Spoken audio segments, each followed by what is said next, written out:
Salutations, everyone, and thank you for downloading the 16th episode of DiabeticRadio.com. I hope everyone is doing well.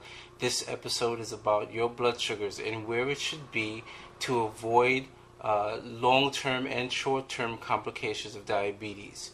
The American Diabetes Association recommends that all diabetics have their hemoglobin A1Cs less than 7%, preferably less than 6%. A hemoglobin less than 6% is basically in the same level as someone who doesn't have diabetes. In terms of your daily blood sugars, your fasting blood sugars, that means when you get up in the morning and pre-meal, should be anywhere between 70 and 130 milligrams per deciliter. After a meal, which is 2 hours after consumption, should be less than 180, 170 milligrams per deciliter. Now, depending on whether you're a man or a woman, your activity level, your age, your current conditions, and the medications you're taking, your doctor may change those goals. So it's not always the same for everybody. So if you don't know already, that's something that you should discuss with your doctor, preferably an endocrinologist who specializes in diabetes and metabolism. Your blood sugar fluctuates every day, and there are many things that can affect your blood sugar and not even know it. And some of those things are colds and flus, antibiotics and other medications, cough drops, stress, injuries, giving birth. A lot of women develop gestational diabetes during pregnancy, and it normally goes away after you give birth. But sometimes it comes back later on as type 2 diabetes. Before and after surgery, infections, both internal and external, open wounds, menstrual cycles, and menopause. This is really a bad time for a lot of women because during that time a lot of hormonal things is going on in her body, and in turn causes the sugar to go up really, really high.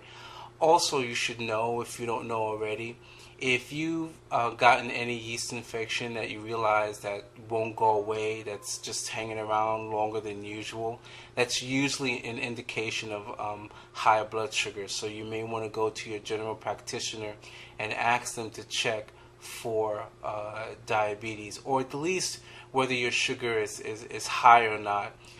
It could be possible that you're taking some other medications that could be causing the high levels of blood sugar.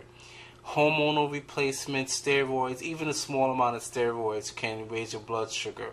Lack of sleep, which is another form of stress. Caffeine makes it difficult for your body to process sugar. Also, remember that caffeine is an accelerant. So if you have any heart conditions or any high blood pressure, I don't think it's a good idea for you to continuously drink a lot of caffeine.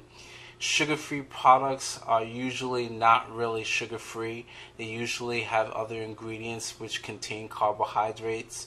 Sugar substitutes and sugar alcohols still affect your blood sugar, believe it or not, even though there's some literature that says that it doesn't. It really does. Maybe not on a significant level, but it still does. And the last on my list is exercise.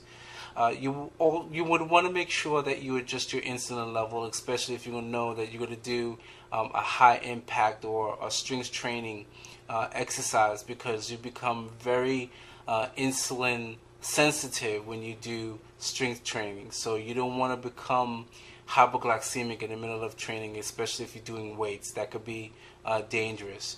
You want to make sure that you have your blood sugars at least about 150 to 160 to make sure that when your blood sugar goes down, you have at least a little cushion so that you don't have a major hypoglycemic crash. Also make sure, of course, that you drink plenty of water to restore hydration in your body. A lot of people think that you need to focus on getting down high blood sugars, but the truth is you can't have your blood sugars too low either for long periods of time. So you don't want to overflow your body with a whole bunch of glucose that your body can't get rid of, but you don't want to starve your body of glucose either, because it needs glucose in order to function. Glucose is your cell's food. So you want to make sure that it's important that you keep it balanced. You can't have it too high, you can't have it too low. Also keep in mind that meters do have a 20% margin of error.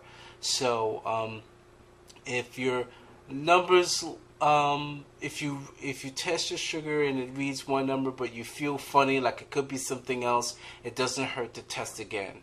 Also, if you're one of those people that like to test using alternative testing, make sure that you wait at least 2 hours after you eat. That's very important, because if you do it before the 2-hour mark, a lot of times your body is still processing the glucose, still processing the food that you're eating, and glucose tend to concentrate in more areas than others, so you run the risk of getting an incorrect reading.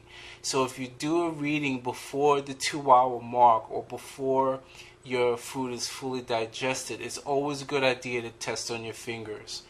Your fingers will always give you the most accurate reading. So I hope this video has been helpful to you. I'll see you next time.